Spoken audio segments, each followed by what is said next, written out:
All right. Hello, everybody. Welcome to Scientists Talking About Science Fiction. We're just gonna have a little chat here about we're all fans of science fiction, whether TV shows or movies or books, all of the above. But inevitably, as a scientist, you see things that you go, "Oh, wait, that's not how that's supposed to be," or things that you really like and that really get you excited. So we're going to talk about some of those things. And since we're all from different fields, we have a lot of different perspectives on the matter. We can all go around and introduce ourselves. My name is Georgia. I'm a PhD student at University of Michigan, and I'm an evolutionary biologist. I also study wildlife. Deanna? Yeah, hi, thanks for having me here, Georgia. So yeah, my name is Diana. I'm a postdoctoral researcher currently in Belgium. My focus is cosmology, which means I study all things inside the universe, well, not small things, but just the universe and everything happening inside the universe. And I'm a huge sci-fi fan, so I'm happy to be here and go on all my rants of all my pet peeves about sci-fi films. And the good things too, of course. So my name's Ian McLaughlin, and I have a PhD in neuroscience, which means that I studied some of the smaller parts of the universe. And my research focused on mapping out some of the neurobiology of addiction and anxiety using transgenic models and viruses, engineered viruses, and chemogenetics and optogenetics. And my gateway drug. I am a neuropharmacologist at heart, so my gateway drug to science was science fiction. So yeah, I'm looking forward to this conversation. It's a great idea. And I'm David Dunn. I teach astronomy at a community college near Sacramento, but I did get a PhD in astronomy and a planetary scientist, actually. So I'm a little closer to home than Deanna is. So. Okay, and it looks like we have some people here. Hi, Swiftbeats. Thanks, Christian, for the Super Clap Award. Christian, I just invited you to join us if you'd like, so come on in. And Abyss, I'll invite you too. Hi. And so yeah, maybe we could, let's see, maybe we could go around and just say real quick what a couple of your favorite science, or like how did you get into science fiction, I guess. My kind of like gateway was as a kid, my parents always watched this show called Red Dwarf, which was like a sci-fi comedy show. And I'll definitely be talking about it more later, but it's basically about a guy that gets frozen in time. And by the time he wakes up millions of years later, the whole rest of the human race is dead, so he's the last person. But despite all that, it's funny, I swear. He spends his life drinking beer and eating curry alone on this spaceship. So like normal life, pretty much. Yeah, kind of. He was kind of my hero. I think I was in kindergarten when I started watching this. I didn't know what curry was, but I knew he always had like curry stains on his shirt and stuff. Yep. Yeah. How about let's go to David. What sci-fi do you really like? Okay, so go back in my day, back in the 70s when Star Trek was rerunning. My brother was a big fan of science fiction and science and so forth, so I kind of followed him. But Star Trek was my big thing. Watched the reruns again and again and again and again, and was kind of hungry for more. And eventually got into a little bit of Battlestar Galactica, the original series in the 70s and 80s, and then when Star Trek Next Generation came, it's been sort of continuous Star Trek since then. As we were saying before, I do like The Expanse a lot, a little Star Wars here and there, but I'd say Star Trek was kind of my base for science fiction. And Doctor Who too. I should mention I did watch Doctor Who in the 80s when it was on PBS, our public broadcasting system. They show the British version of it, all reruns. John Pertwee and Tom Baker, so Doctors 3 and 4. So I got into it back then. Yeah, I love watching Star Trek reruns. And Paul has a great question for the audience, for the people in the audience. What are your favorite science fiction movies? Maybe other shows or books too. But yeah, Ian? Shows that you like? So probably the way I was introduced to science fiction was my brother was he had a pretty substantial library of like trashy science fiction and then like high science fiction and everything in between. And I started with more fantasy, like Lord of the Rings, The Hobbit, these kinds of things. And then Dune was sort of like the first series that I really, really dove into. And I can actually say the reason I wanted to have kids when I was like 16 was because of Dune. It's kind of a ridiculous thing to say out loud, but then I got into the Sprawl series by William Gibson. The most famous of which being Neuromancer, which was really, I think, the kind of the predecessor to The Matrix, and The Matrix is certainly one of my favorite movies. I also really dug Asimov's Robot series, which actually started out as a series of, you might, if you're unfamiliar with the book or the books, you might be familiar with the Will Smith movie, which was, sort of inspired by Asimov's iRobot series. Started as short stories, which I thought were just really interesting treatments of extrapolations, right? That's what science fiction is. You're extrapolating a concept using science. Gattaca, certainly was one of my favorite movies. I was actually filmed. The Gattaca building was a building that was close to where I went to college, believe it or not. Brave New World, Blade Runner. Do androids sleep? Do androids dream of electric sheep?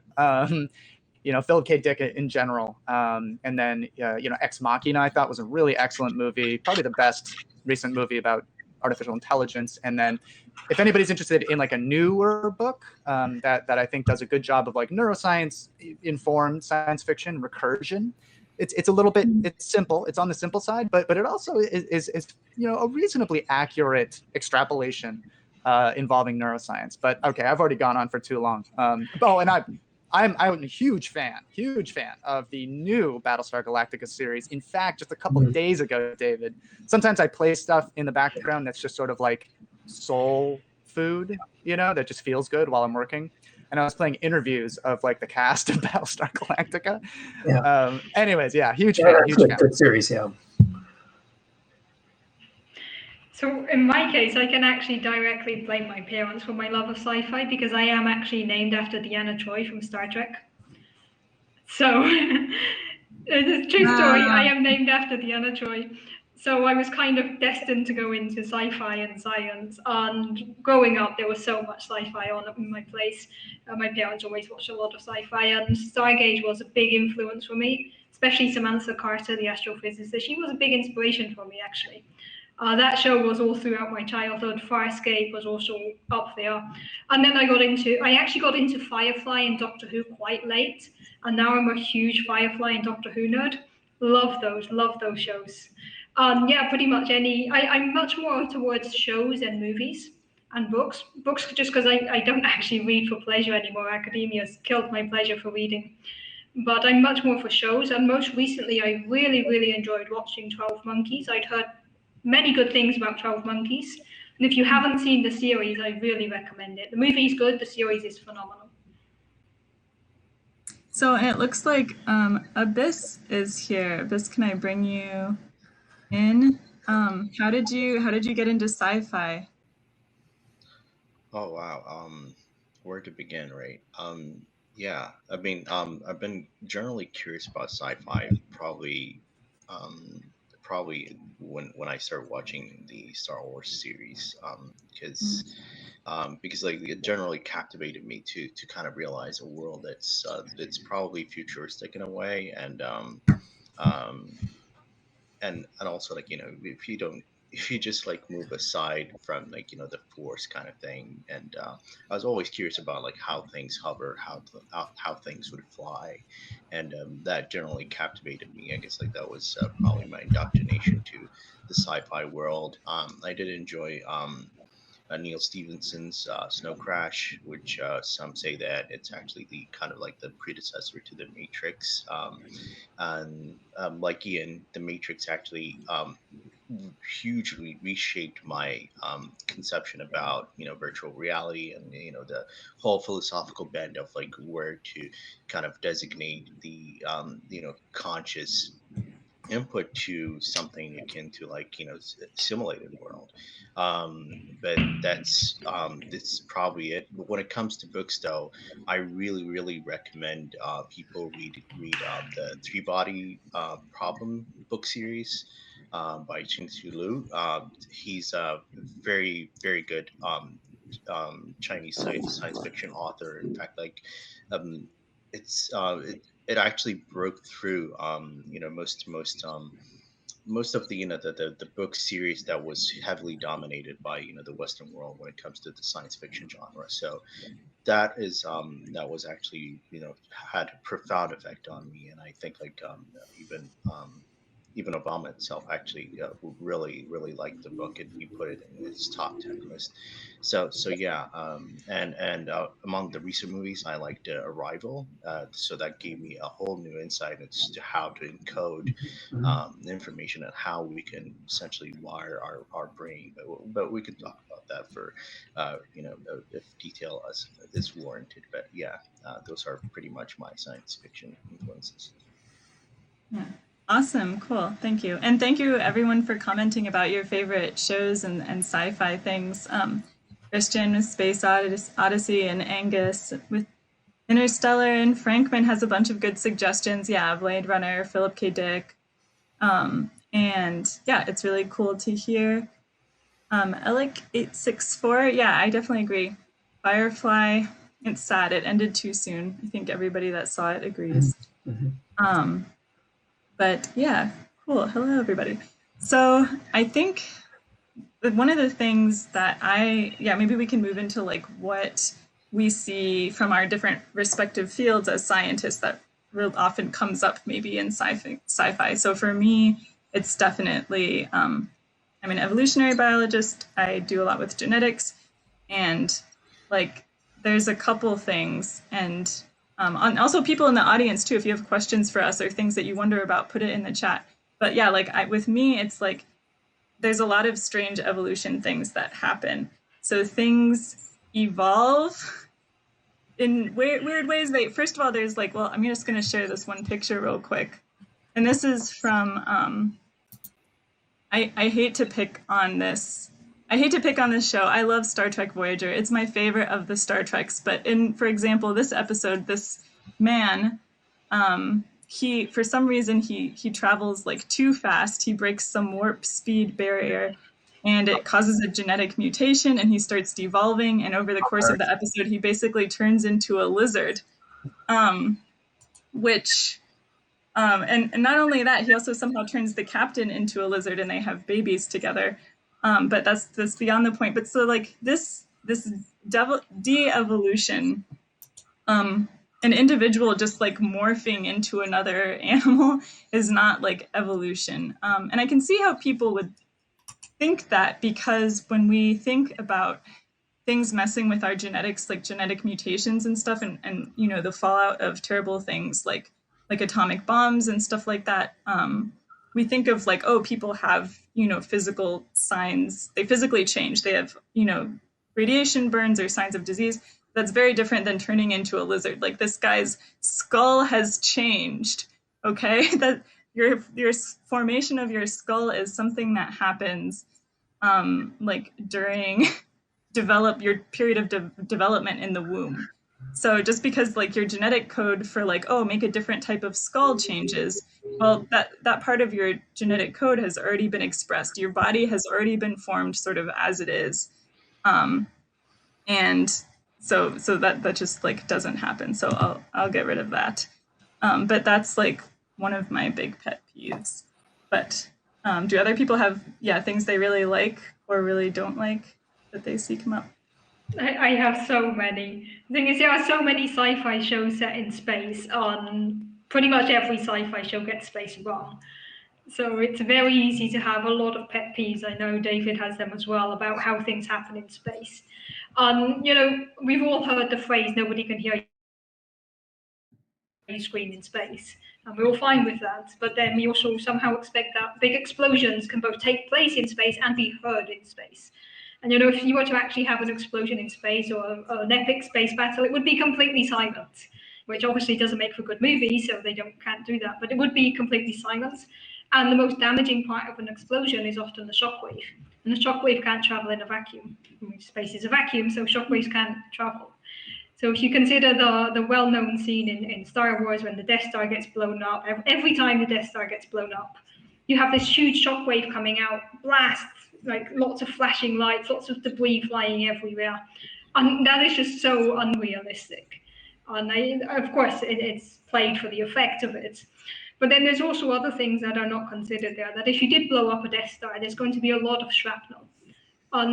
Because there's no atmosphere, no oxygen, no air in space, there's actually nothing to slow down this shrapnel. So if you are close enough to trigger this explosion and blow up the Death Star, the shrapnel is probably going to destroy your own ship. Not so much the shockwave, but that shrapnel is not going to slow down until it hits into something. And that's something that also wouldn't look pretty. So it's also something that movies often omit. And it's just like one of many pet peeves I have about space, but the explosions is always one that bothers me a lot. So Deanna, if I'm understanding this right, and I get very distracted looking at the comments and stuff, I'm a bad multitasker, but so like you would potentially be in a situation where you're actually really inhibited from like firing on the other ship or something because it would be really likely to damage you as well, correct? And I would say so, yes. If you're close enough to actually be able to blow up a ship, then the debris from that ship is going to spread out in every direction, traveling ridiculously fast. So that is going to do some amount of damage. So maybe like expanding into space, because you always hear people be like, oh, there's going to be all these interstellar wars, or just this assumption that war would just get upscaled, but there would actually be potentially pretty strong pressure against that, right? Because it would be difficult. It would be counterproductive. I also think explosives are not the way to go in space. Probably the most effective weapon that they actually do in some of the Star Wars films is to push things into each other, because spaceships notoriously cannot slow down properly. The whole thing you see in the typical dogfights of spaceships flipping over very quickly is physically impossible because they don't have anything to slow them down. They'd actually need thrusters to really stop them, spin them, and then thrust in the opposite direction. That would be too slow, of course. So nothing can slow down and nothing can turn around. So one of the best ways if you wanted to destroy a spaceship would be push it into something else, because it would be very hard for it to actually slow itself down to avoid a collision. And they do that in some of the newer Star Wars films where they just do a cascade of ships crashing into one another. And that's actually a lot more effective than explosions would be in space. Or maybe they'll move into some sort of biowarfare or something like that, like send viruses over to the other ship. Yeah, like they did in Independence Day and just upload it to the other person's computer. And I think there's so many things wrong with Independence Day. But yeah. Thanks, Tom, for the Super Heart Award.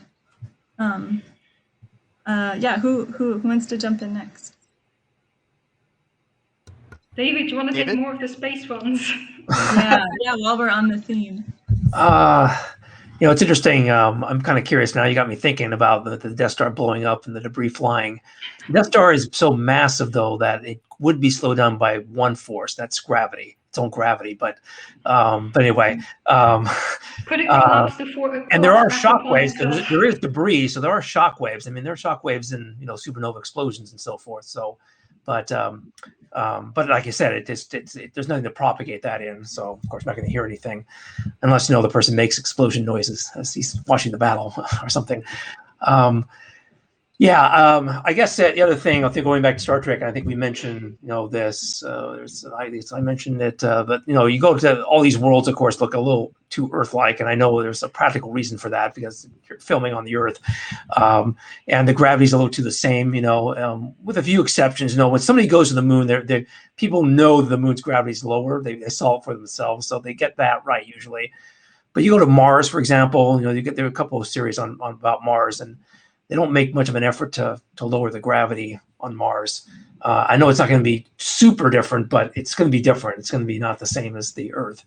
So all these planets always have the same sort of gravity and concerns and with that. These planets are maybe a little too Earth-like. And again, sky color. What? And they will have the same sky color. Sky color, yeah. And again, as you go further, as time has gone on, and special effects have gotten easier. They do change that. They'll make different skies and so forth. But you go early on, it's all like, this looks exactly like the Earth because it is on the Earth. Okay, anyway. They all look human too. And of course, they all speak English, but to me, that's just the universal translator playing a role there. And I realize the lips would not sync up, but that gets kind of silly looking. Now you're thinking about Japanese karate films, so I can understand why they wouldn't want to go that far. I think Dune went that far. They didn't have the lips sync up. But you start thinking this is like a Japanese karate film and all that. So So I understand kind of why they do that as well. So yeah, I like I said, I'm the great rationalizer because I love the shows, so I try to root for them. Talking about vacuum and the expanser, the one example I want to give before we went on air, but so you got two people that are on like top of a ship, and their communicators don't work, so they can't talk to each other. So what they did is they get close together and butt heads, so that the air through their bubble can hit the glass, which goes through their glass and goes into the air. So they can communicate that way. They can propagate sound through that way, which I thought was very clever, and probably would work. So they basically literally are touching each other, and they can talk to each other. So I thought that was really well done on that. So sometimes they're clever and so forth, but like I said, there are always these little things that kind of get you. Maneuverability of the spacecraft is tough. That is really tough because we're used to airplanes. And you're right, you'd have to have thrusters and so forth. And there's also a thing that I'm glad Star Trek at least thought of it. If you're like going really fast, you start at 0 and you go really fast, warp speed, or just even impulse, right? You're going to be thrown back by the acceleration right into the wall, splat. So Star Trek has these inertial dampeners to take care of that. Now, I don't know how that works, but at least they're concerned with that. They have to do something to take away the acceleration. Otherwise, you're going to just die. If you're going to speed up anything faster than a few G. So it's unrealistic, but it's something at least they're concerned with, and they're trying to take care of it as best they can. So yeah, I'm with you, David, in that I will go through tremendous like mental loopholes and cartwheels to try to like justify what they're doing in the show. I'm like on the side of the sci-fi show, even when I'm like, that's not how evolution works, but I'm like, oh, but we wouldn't have this cool story without it. And I mean, there's another cool Star Trek Voyager episode to redeem them a little bit, where they like combine two people into one person, which is Tuvix, yeah. Tuvix, yeah, even more egregious than devolving into a lizard, perhaps. Yeah. But like, you're rewarded like with a big like emotional and sort of like philosophical like payoff and questioning that you wouldn't have been able to have otherwise. Exactly. And I have to say the actor who played Tuvix did a really good job. That really made it even, I think, more believable, if you will. But yeah, the little ethics thing at the end was really good. So yeah. Yeah. For those who, just as a plug, in that episode, it becomes a question between like this new person has formed as a result of two other people merging, and so you have to decide, like, is this one person, are we going to destroy this one person's life so we can get the two original people back who can't speak for themselves right now, or are we going to let this one person who's here right now keep living and sort of justify it as the other two people have already, in a sense, died to create this new person who doesn't want to go away, who doesn't want to stop existing. So it's really interesting. But I will say this is like, my favorite thing about science fiction is that it can create a way to make us confront sort of ethical dilemmas or complicated questions in a way that it creates a little bit of emotional distance between like what we're observing and in the show and what happens in real life. So for example, if you wanted to talk about like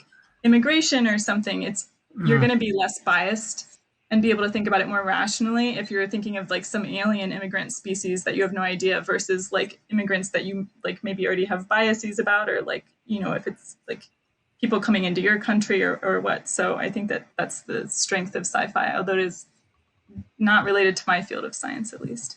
Yeah. I do agree with what you're all saying there. You have to give the shows the benefit of the doubt sometimes. I mean, I have a lot of pet peeves, but my approach is to always just assume that the show takes place in a parallel universe where the laws of physics are slightly different. And then as long as they're consistent within the same universe they set up, I'm fine with it. What I don't like is when a show or movie establishes some rules, and then 5 minutes later or the next episode, they forget and establish a whole set of different rules. Like, you can be in a whole different universe with different laws of physics, but the laws of physics shouldn't change every day. Yeah, I mean that's bad storytelling, right? It's not even unique to sci-fi. Yeah, 100%. I mean, so I also was very, very privileged in having some really good literature teachers growing up, and one of them was a sci-fi nerd, and he said, if you're gonna read sci-fi like to appreciate it and not just whatever, read it for the pew pew, you have to suspend disbelief. Sci-fi is a tool, right? It's a method. You're extrapolating an idea, like totalitarianism or immigration, right? With District 9, I think that's what that movie was about, essentially, right?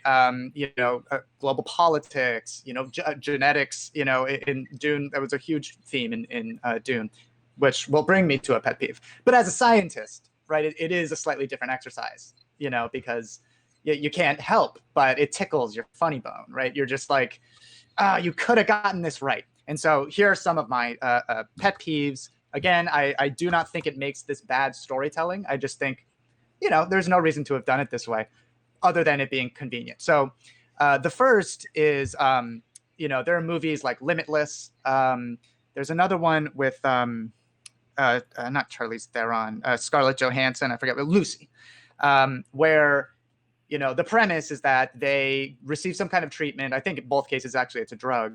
Limitless was that guy with the long hair from Philly. Can't remember his name.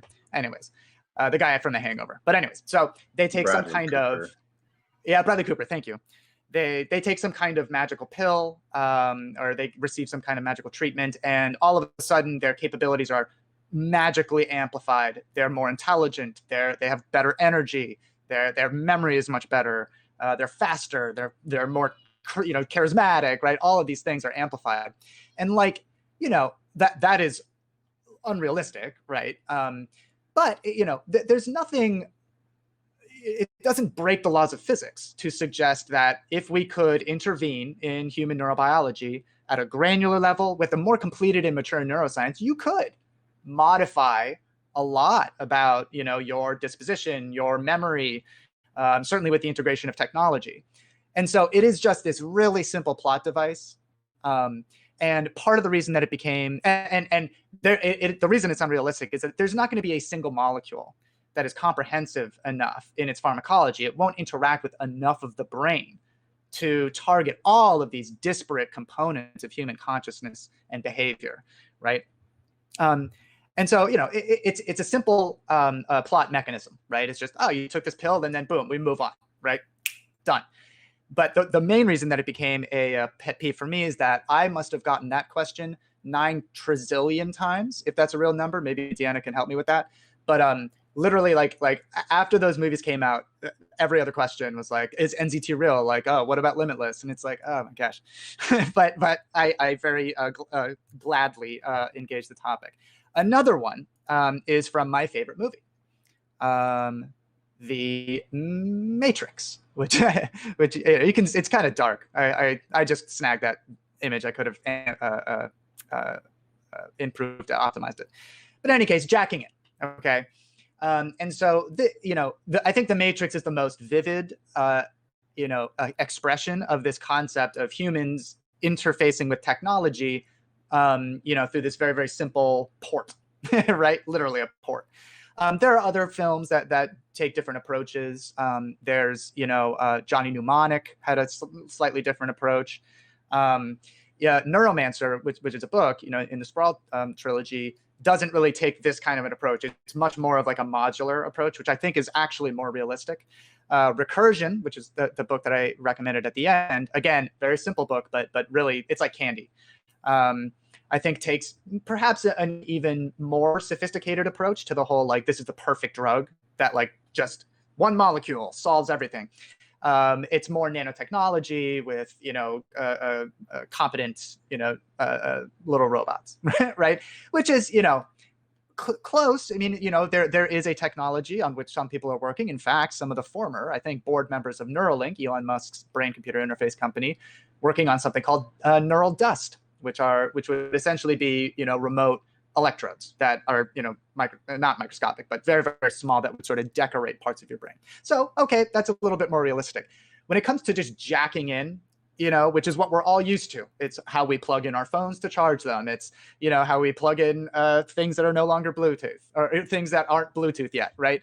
It is very intuitive.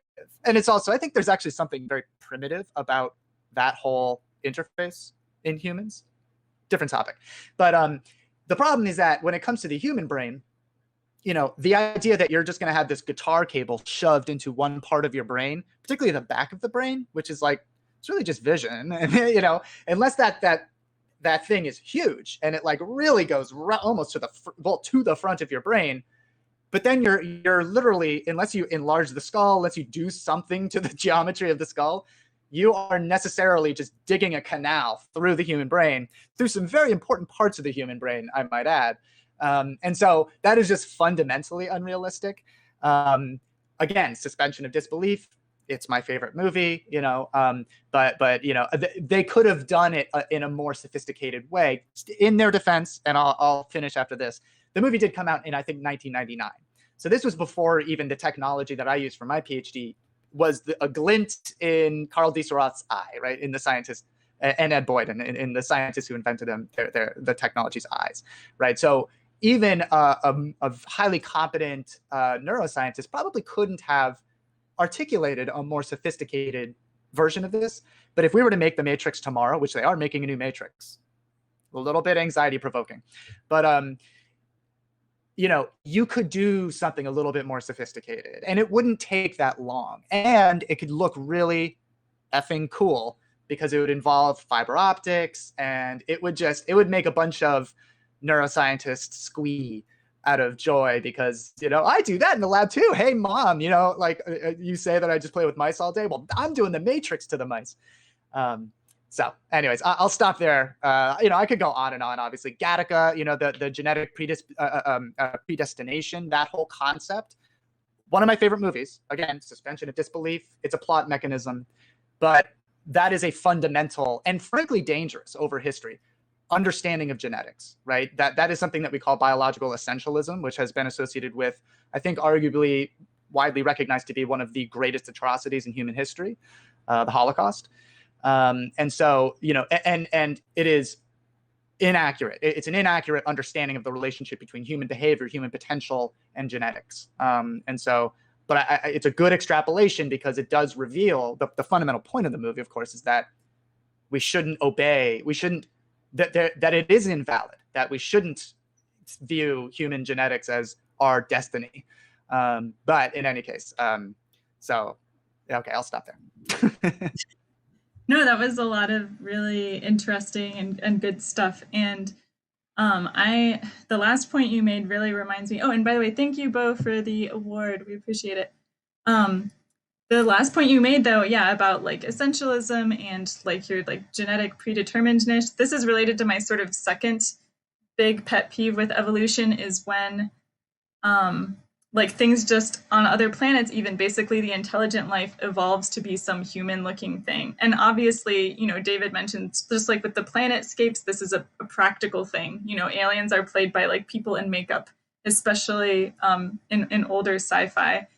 But for example, like in Star Trek Next Generation, they tried to explain it as, there used to be this intelligent race of aliens that looked kind of humanoid, and they seeded their DNA on all these different planets because they realized there wasn't any other life in the universe and they thought there should be life.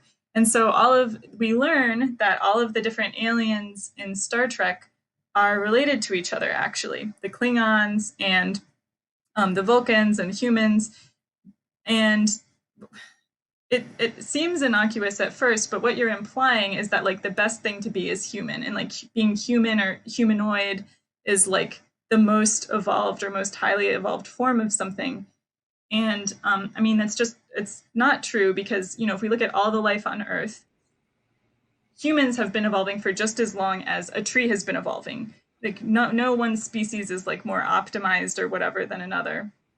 And so I think when you imply that like, they put this DNA there and then it's like its destiny was to become like human, I think it's a way of kind of putting people above other species in a sense, like in just a really fundamental evolution sense. It's just not true, So Georgia, like, can we play with this? Can we play with this topic a little bit?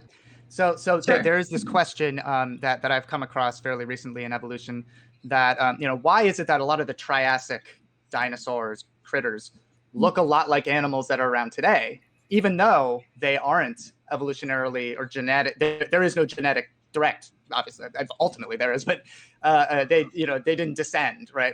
The animals today that look like them didn't descend from them. And then, and there was this concept. I can't remember who it was. Gould maybe put it out there that like if humans didn't evolve, right, then there probably would be something that looks a lot like humans that would evolve. Based off of the selective pressures of the environment, that there would probably be something that has some, sophisticated manual dexterity, perhaps not very strong, not very weak, but socially collaborating as their solution to not being like a gorilla or not being like a chimp, or bonobo, like really, really strong, et cetera, et cetera. Now, I mean, I fundamentally I agree with the point you're making that like it's very anthropocentric. And it is unfair and it's also inaccurate. But that concept has always been appealing to me because it does rationally make sense, right? The selective pressures are the selective pressures, right? Those don't change. They're almost like laws of physics. But what do you think about that?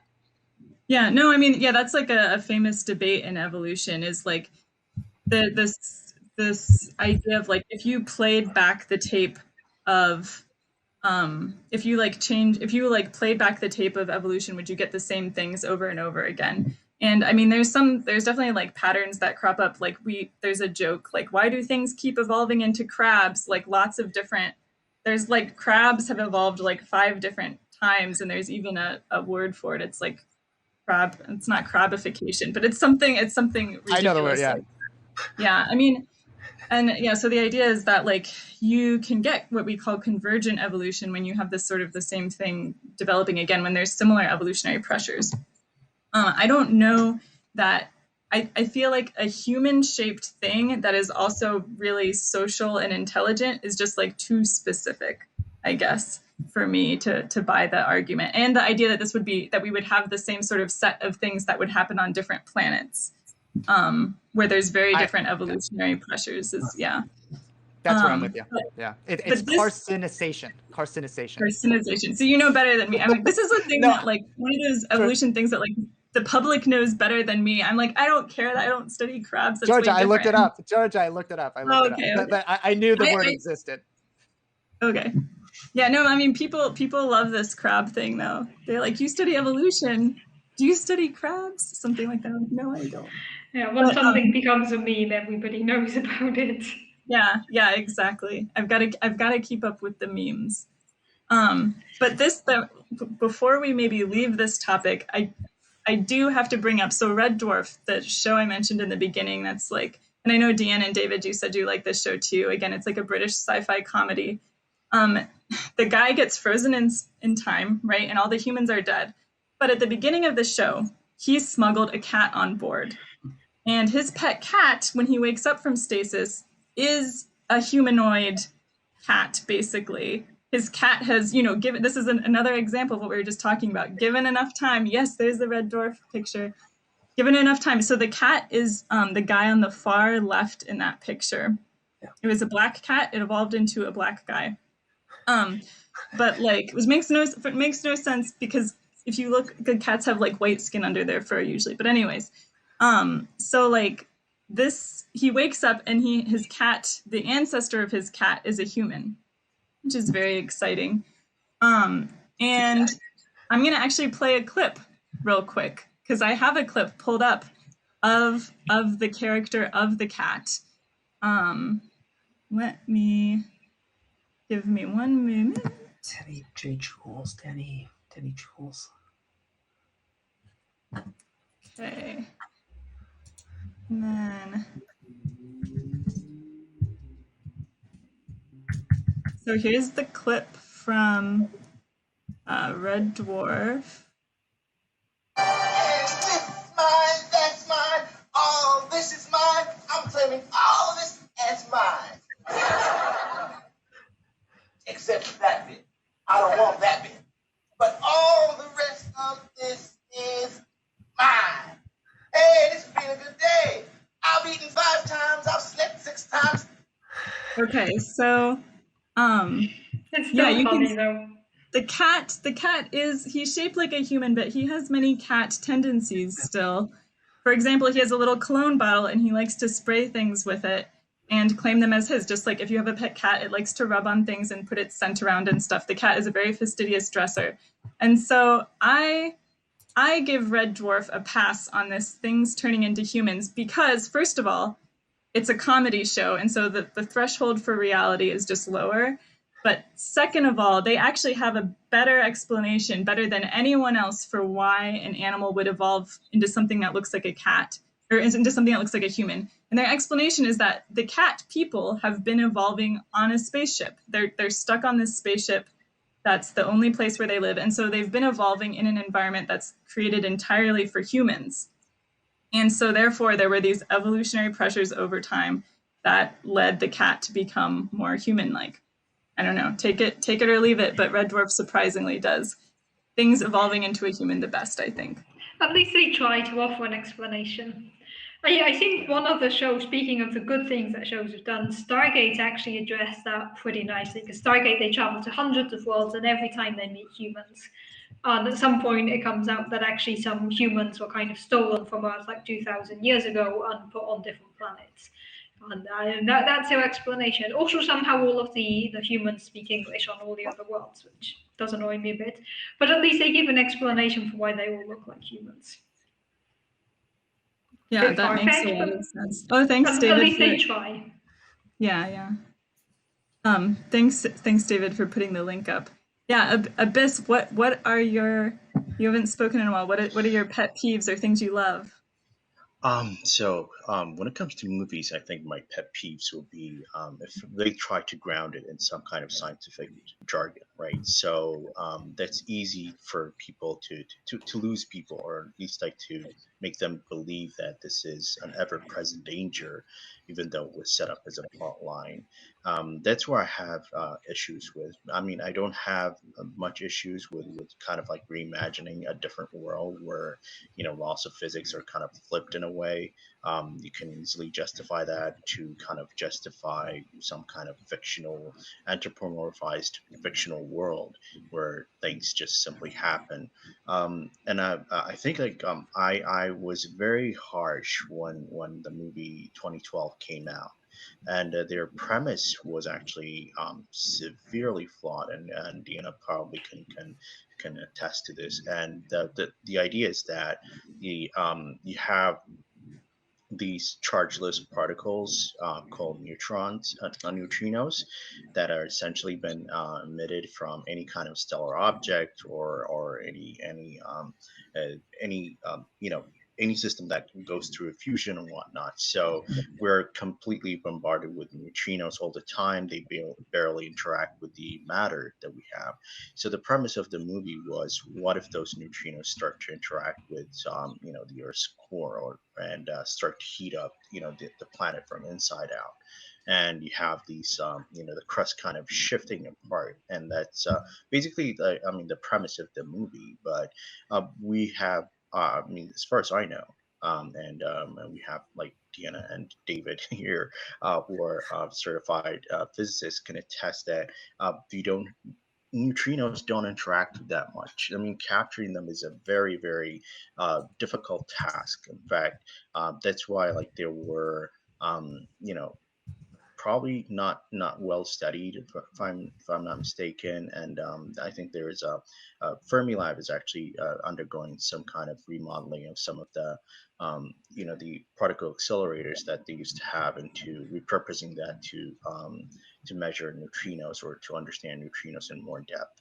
And I think they call it the Dune experiment. So yeah, these are some of the things that I have issues with. And to Ian's point, even though I really, really, really love The Matrix, and I still watch it probably like once a year, to kind of propel myself to really understand what's really going on. And once I start to understand how the brain works, that seemed to be like a bit of a stretch for me as well. And I was trying to justify, like, okay, maybe they had like those wires and hooks that basically grew up with the person, because like they were there since the time of inception. So in a way that the brain itself was not wired as if it were, if there was no like intervention using some artificial mechanisms, right? So at least you can justify that. But the whole jacking in kind of thing, really doesn't make sense. I mean, it's an excellent plot point. Don't get me wrong, but it there are some kind of like loopholes into that that we can probably nitpick. And Ian mentioned about limitless, and that was one of the things as well. Like there's no like magical drug that kind of puts you into this you know super brilliant stuff. Like there are, I mean, our brain is not does not really work that well once I start to understand that. But there are some pretty much nuanced uh, ideas. Like for example, I have my background is also in chemical engineering. That there are some scenes, like for example, and like one that I can recall right now is RoboCop, that a person was kind of dropped into this acid vat, and like when it was hit by a car, it's just like splattered as if it was a watermelon. So that doesn't really happen. You get to have like acid burns, and you don't really like interact like behave that way. But I understand it's just like for an amusement. And of course, like the whole idea that Murphy's brain was taken away and put into like cyberized kind of form, and where he was pretty much acting like a robot. That's also very contentious. But yeah, I mean, we can probably nitpick about some of the ideas, but uh, if I'm not like taking so much time, the one movie that actually made me rethink about the human brain was, like I said, Arrival.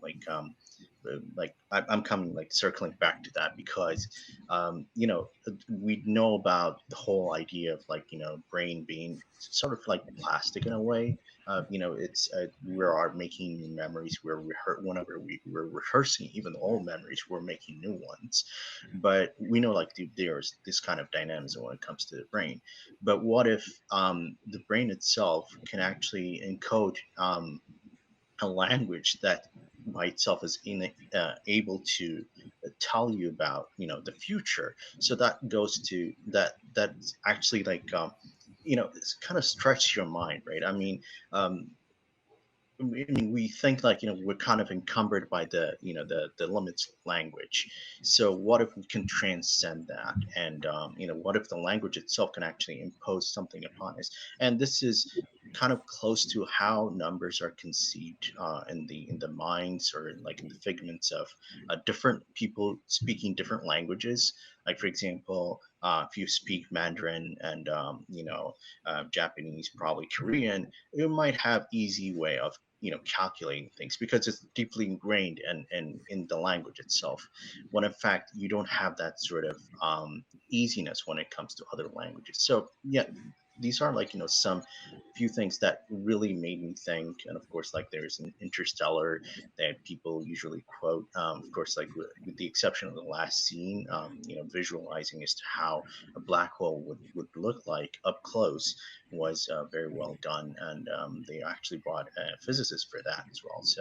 So yeah, I mean, we can talk about individual movies, but generally I think like I like the entertainment part. I don't consider movies to be kind of like literate objects that people can take notes from. They're generally inspirations. In fact, the whole idea of brain computer interface was, if I'm not mistaken, was inspired by Star Wars when they saw Luke Skywalker's artificial hand. In fact, like one of my former who's actively working in that research was inspired by that. So yeah, I mean, we can nitpick like which movie has got it right or wrong, but generally, if they're ground in some fictional idea, that's great.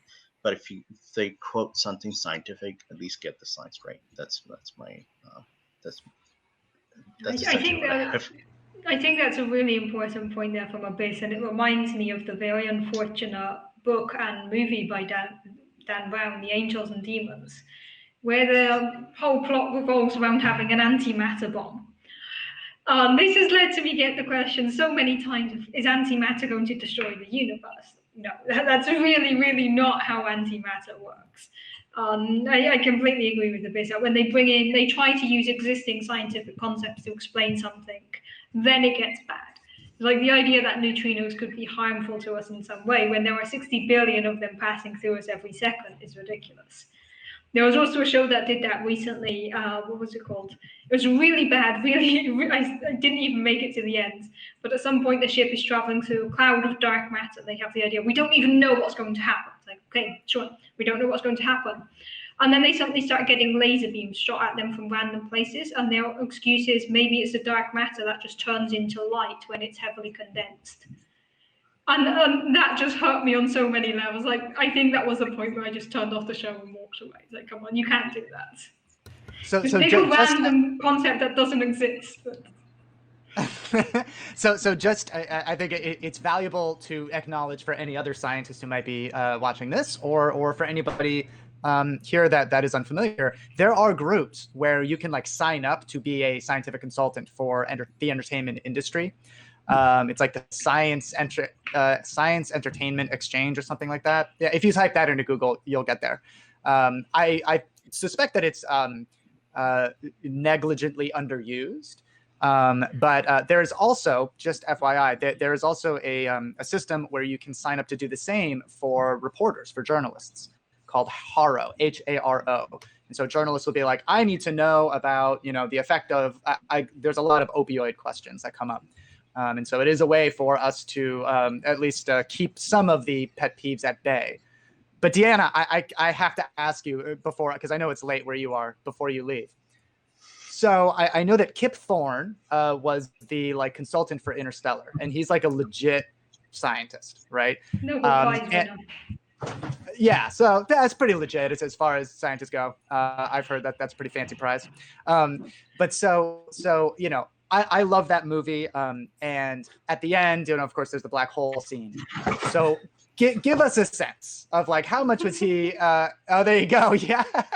So give us a sense, how much was he being playful? And to what extent was he being playful, and to what extent was that pure and complete fantasy? Understanding that spaghettification and all that kind of stuff would happen. But. Yeah, so the good thing about black holes is that we don't have any answer for what happens if you fall into a black hole, because nothing can escape, which means anything that falls into a black hole cannot send any information back. So there is room to play there, that once you fall into a black hole, pretty much anything could happen. But of course, there is a range of possibilities, and the whole thing of traveling back in time to your daughter's bookcase is probably very much on the low end of likeliness. But that movie does do very accurate depictions of black holes. They actually were pioneering a technique to visualize black holes that then produced a scientific paper based on the visualizations in Interstellar. So the people consulting on the movie and helping design these black holes actually had a realization during the filming process of, actually, this helps us understand black holes more. So the visualization of black hole was brilliant. The time dilate was brilliantly done. It was very well executed, very well explained. There were a few things where they took a bit of liberty, but it was mostly good. Spaghettification is a thing that happens around black holes. If you were to jump into a black hole head first, you would gradually get spaghettified. The tidal forces would rip you apart. That is a common exercise to set in a general relativity course, is to make the students calculate how far away from the black hole could you still survive, and at which point would the tidal forces destroy you. So that is accurate. Then what happens when you fall into a black hole at that point is pure guesswork. That's where they have the opportunity to play. What we think would happen most likely is it would be so dense you would just be condensed into this big matter thing. Not sure what would happen to your information. The whole thing of a black hole being a portal to somewhere else in the universe is not likely. We can't disprove it, but it's on the very low end of being a likely scenario. So I was very much rooting for the science in that movie up until that point. So my favorite part of that movie, actually, I love the whole thing, but was actually the water planet that was orbiting, I think, a neutron star, a black hole. That was just so cool. Once you sort of figured out what was happening, that it was just that significant gravity. That was beautiful. I'm sorry, Abyss. I know you wanted to. I was just fanboying a little bit. No, it's fine. I was gonna probably suggest that maybe when they get close to the black hole, that black holes generally are considered to be one of the coldest areas in the universe. given that even though like they have a cushion disk and whatnot, but yeah, I guess like that would be a missed opportunity where they would kind of struggle against like their engines like freezing out because like I said, like I mean, if it's like a supermassive black hole that you have, the temperature kind of like I mean the temperature dropping exponentially, so yeah, I think like that's probably like a missed opportunity that they should have considered. Yeah, it's something else they could have done. In terms of accurate depiction of time dilation, there was actually an episode of Doctor Who in season 10 that they did that pretty well, where they had a spaceship that was so tall and had so many decks, it was kind of falling into a black hole, and the bottom decks experienced time much differently to the top decks. So the people on the higher decks experience like 2 minutes, and for the people in the bottom decks, 50 years have gone past within the same spaceship. And this was actually pretty cool. I thought that was a time where Doctor Who plays very loose with the rules of physics, but that was a time where they did a pretty good job. Oh, if there's like one, single, like a single plugin that I have to make, The Martian was pretty darn accurate because it was made in consultancy with some of NASA astronauts, and of course, like there are some scenes that really didn't make sense, like having that storm and everything, and I was actually fortunate enough to actually ask the question of like the effect of microgravity being discarded from The Martian, and I was actually I asked them that if that's intentional, or is that like that would have made like a very excellent plot line. It's sort of like a plot twist in a way where Mark Watney, the main character, has to kind of battle the elements of Mars and also the microgravity, which inadvertently causes bone loss and bone mineral density loss, and among other things.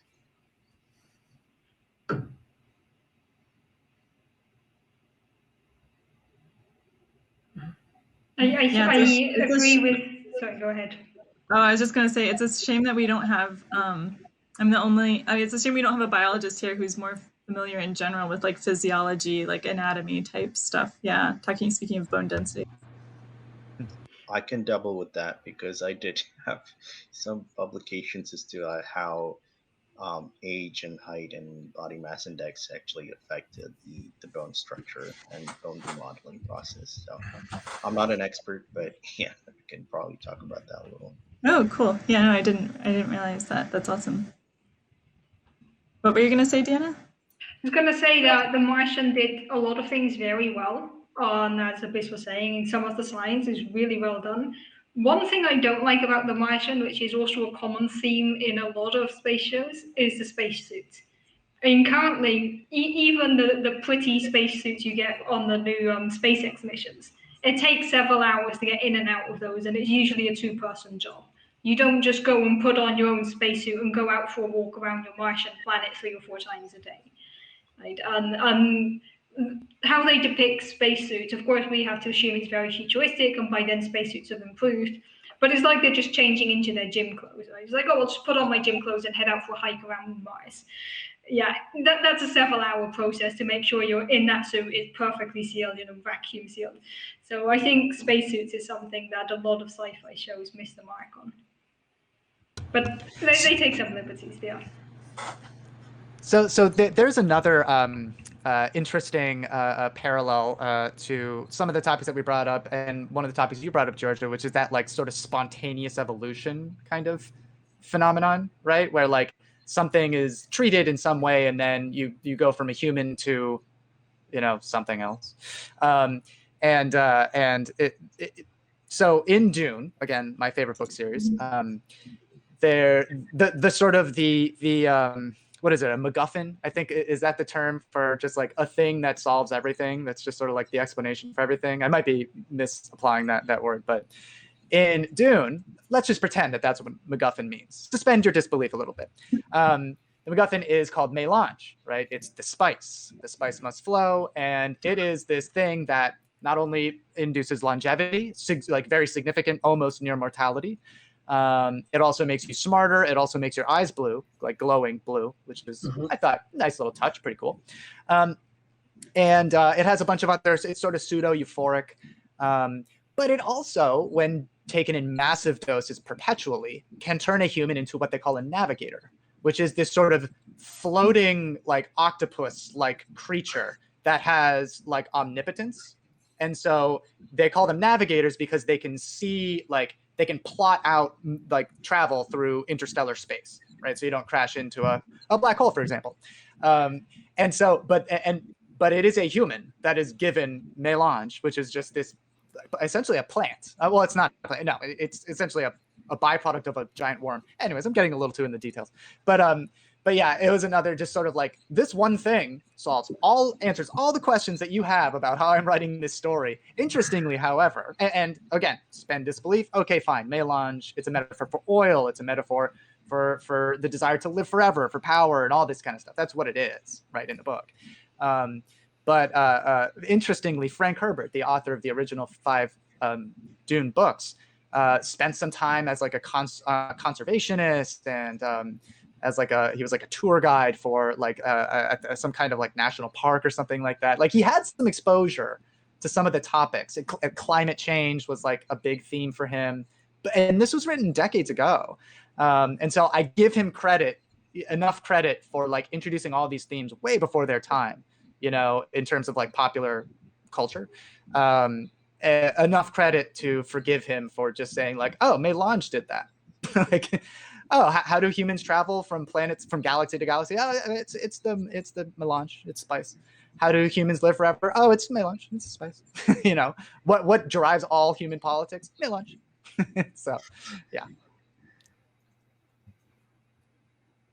Yeah, I think there was another, I can't remember now, but like another old sci-fi book where there's like some drug, I think, that they give the navigator to make them just able to pilot like the ship really well. And embarrassingly now I'm realizing that's like the spore drive in Star Trek Discovery, which I'd prefer not to talk about that because it's bad. But it's just like fungal spore, like space travel thing happening. That is, you know, it's a critique. So much sci-fi cribs from Dune. Like, you know, when Star Wars came out, like there was like almost, I think there was a lawsuit, or there was going to be a lawsuit. It was just like, dude, this is Dune, but with like animatronic animals and like a little bit goofier. Or did I say Star Trek? Star Wars. If I said, I meant Star Wars. I think you said Star Wars. Yeah. Okay. Good. And then what you're describing sounds literally like quite exactly part of Dune. But hey, I don't know. Maybe that came out first. I doubt it. I bet Dune came out earlier. Yeah. Mel has a question to the panel. How true do you feel the time-space reality depictions in Interstellar were portrayed? Sorry if this has already been discussed, but we've mentioned Interstellar several times, and it certainly has like a reputation for being like a really scientifically like rigorous movie.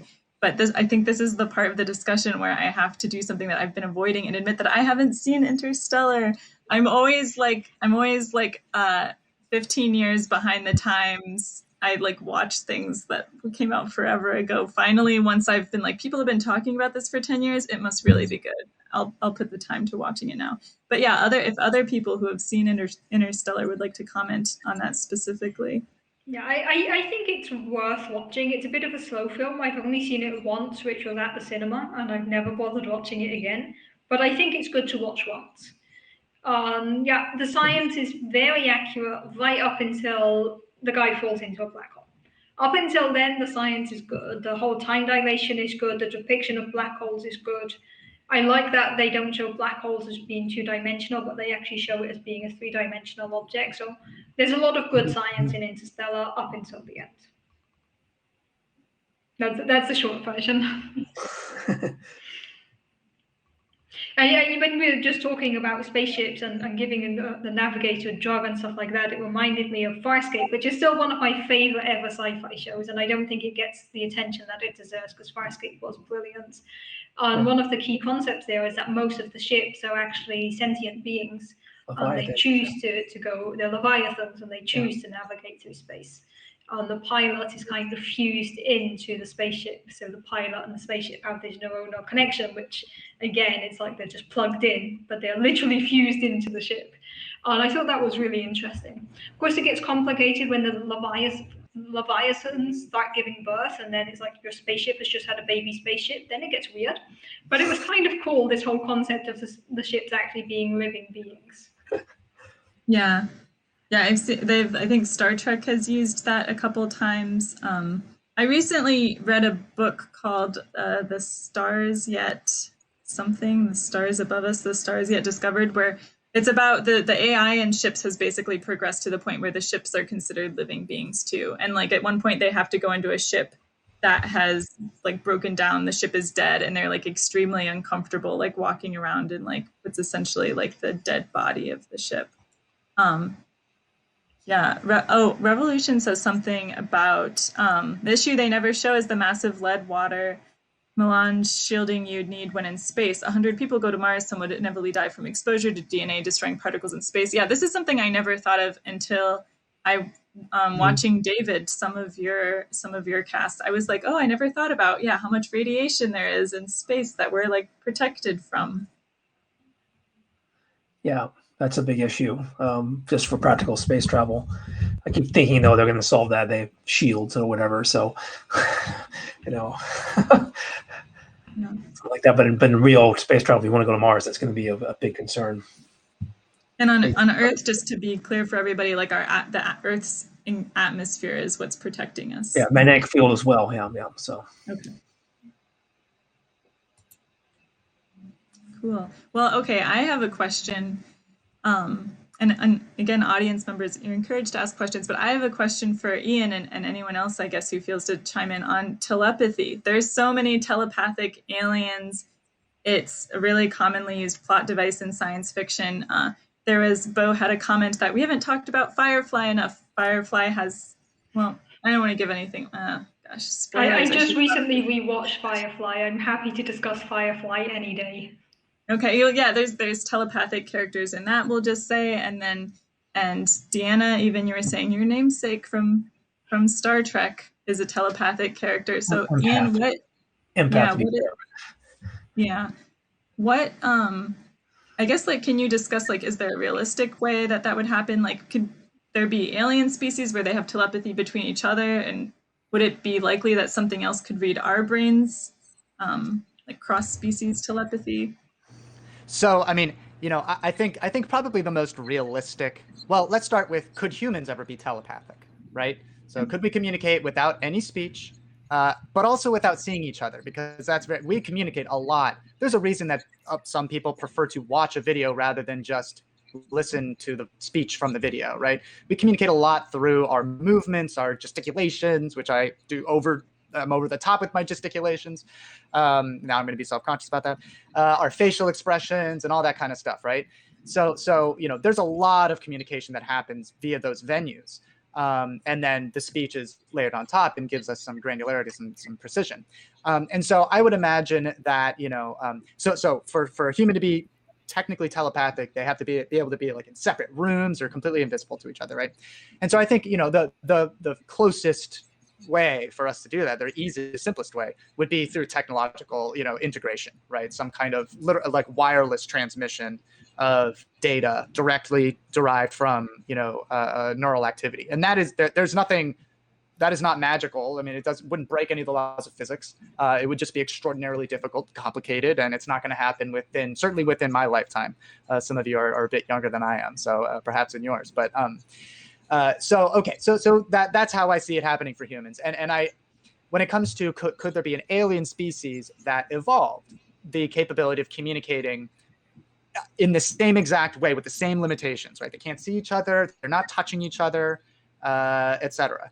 I don't see a way of biology being able to generate a thing that interacts with the electromagnetic spectrum with that part of the electromagnetic spectrum. Now, would it break the laws of physics for that to happen? Theoretically, yeah, right? You could have a Bluetooth protein, right? That, like, just like our photoreceptors are sensitive to the visible light spectrum on the electromagnetic spectrum, right? That's how you see everything you're seeing right now. Theoretically, you could have a protein that's sensitive to Bluetooth. So, like you could, and I'm just saying Bluetooth, that's just another part of the electromagnetic spectrum, or, radio, or, but I suspect that for a lot of the parts of the EM spectrum, that would be very disruptive to biology, because you'd just be bombarded constantly with stuff, and it would take a lot for the precision necessary to like not just be, like what was it when Superman started hearing all the voices around him? It was just like driving him nuts. Okay, so however, and so possible. I do think it's less likely that an alien species would evolve to be able to derive our inner dialogue, our inner consciousness, from a completely a literal alien species. That's a little bit too far for me to really see evolution, even in the most far-fetched premise, actually producing. However, I could imagine, right, a form of communication that perhaps doesn't satisfy our limitations on what qualifies as telepathy, but to us, if we were watching, it would look like telepathy, right? So you could have organisms that communicate via the dispersal of compounds, very rapid dispersal of compounds that are extraordinarily selective to the species, right? It's the only species on that planet, whatever, that evolved, that has a receptor for a certain molecule, and you're just like, right? And they pick up, complex emotional states, or, whatever. It would be some kind of mishmash of compounds. I could see that. It wouldn't be very efficient because it'd be very slow, but I could see that. I could also see very, very, complicated gestural communication there's no speech involved, but they would have to see each other, sort of like American Sign Language, which is a very robust language that, enables people who, their auditory system is unavailable to them to communicate, in very sophisticated ways. So maybe if like the signs for that were very subtle and humans didn't know what were going on, it would seem like telepathy to us, but really they just have like a very secret like signaling system. Georgia, I mean, you are just, I cannot help but keep bringing up Dune. I mean, and that is, how do you know somebody's a fan of Dune? Because they keep bringing it up. And so in Dune, the Bene Gesserit, which is this order, they are the eugenicists, frankly, this order of exclusively females, interestingly, female eugenicist order, pseudo-religious, and they communicate that way with like very, very subtle, you can't see my hands, but that's the point. No. Very, very subtle hand gestures that convey, it's like a full robust language, and they're communicating like subtle political concepts, right? And so, yeah, like I could imagine that, if you're looking at a freaking heptapod from Arrival, their tentacles are moving around. You have no idea what the hell they're doing, right? But, of course, they spurt out those little circles of complexity, right? And that's their language. But like, I could imagine that appearing like telepathy.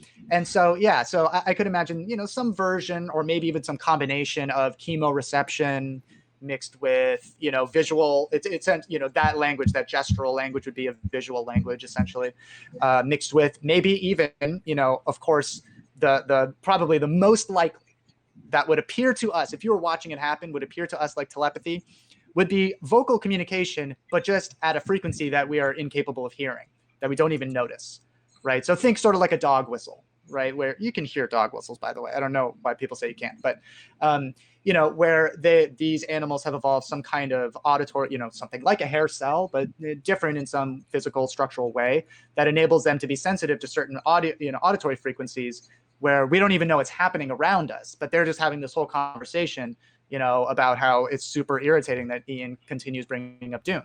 And so I could imagine some combination of those, venues that would appear to us like telepathy. Yeah, that makes a lot of sense. And Revolution says that he was telling Dr. Hooper today about a system that reads the face, so like the muscles just before you speak, prior to saying a word or a sentence, like your facial muscles like form the word or the sentence first. Humans we have so many muscles in our face, so many different fine-tuned, like very precise muscles that most other animals are lacking. And yeah, part of that is like Ian was saying, that we use our faces and expressions a lot in communication, and also like all the different muscles involved in forming the words and stuff. Our faces are like much more complicated than I think most of us suspect. I often wish that my cat had more facial muscles. Animals like cats don't have very many facial muscles. I'm like, what are you thinking? You can't even raise your eyebrows. Are you sure you want to know what your cat is thinking, though? Because it might It just be, depends on I wish I could eat you. I wish I could eat you. When can I eat it, you? it it depends on the cat for sure. I think the current cat I have, she's highly suspect. I don't know that either of us trust each other, but we cohabitate. Maybe you can help your cat evolve into a humanoid cat. That's even scarier. I don't want her to have that kind of. I don't want her to have hands and powers. I love cats. Why else would I have a cat that hates me?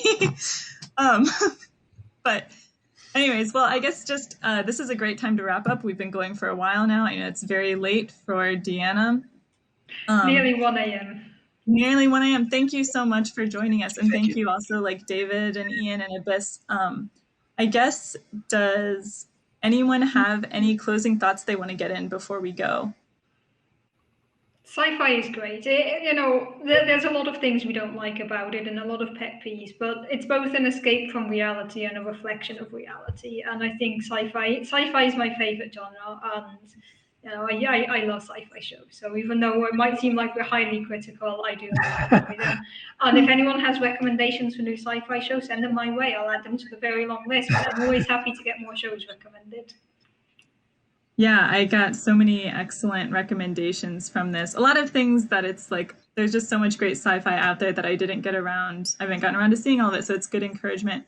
I guess my one last plug will be for someone. I feel like a big sci-fi gap we have is Ursula Le Guin is a great sci-fi author, and she has really cool stuff in her books. One of her books, The Left Hand of Darkness, is about a species that came from humans that shifts. They can switch their gender.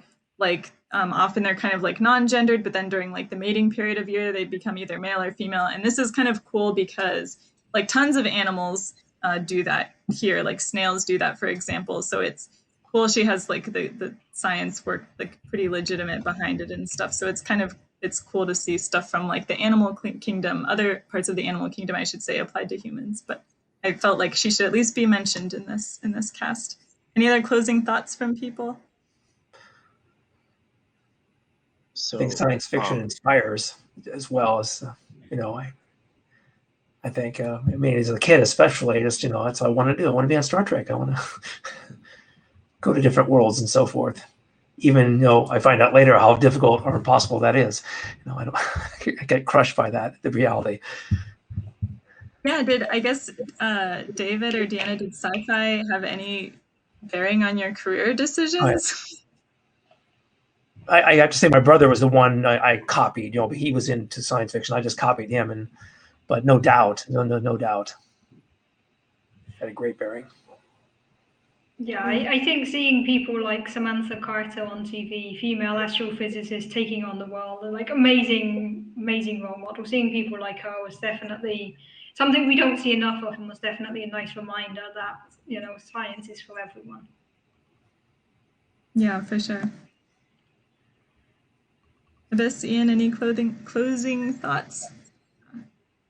Yeah, so I was Thoughts. gonna say, sorry, I was gonna say like pretty much what David was saying, that there is an inspiration to be taken from science fiction, even though like I said, it's important to kind of tear those things apart and trying to be at least like as scientifically accurate as possible, that they can be inspiration to the next generation to kind of think, to essentially stretch their imagination as to what they want to achieve when they grow up. So that will be a very interesting part. And also, I would probably like um, the involvement of science communicators and kind of elaborating as to how the science of the movies actually work. And there are individuals, I think, like there's this astrophysicist. His name is Andy Howell.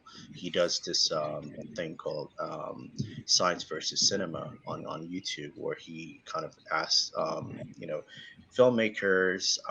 He also, I think, like interviewed Kip Thorne at one point. So it will be kind of important for people to understand what is possible and what is not possible, given our current scientific understanding. But yeah, I think sci-fi is really imaginative, and it's largely inspiring in a way, and we should also try to kind of verify some of the claims that are made in sci-fi. Yeah, that's my closing argument. Thanks. So for me, science fiction, I think is an extraordinarily underrated genre, for understandable reasons. But I think a helpful way to think about it is that science fiction is a tool. It's just a storytelling tool to take a concept, any concept, and extrapolate it, usually using, some kind of imagination.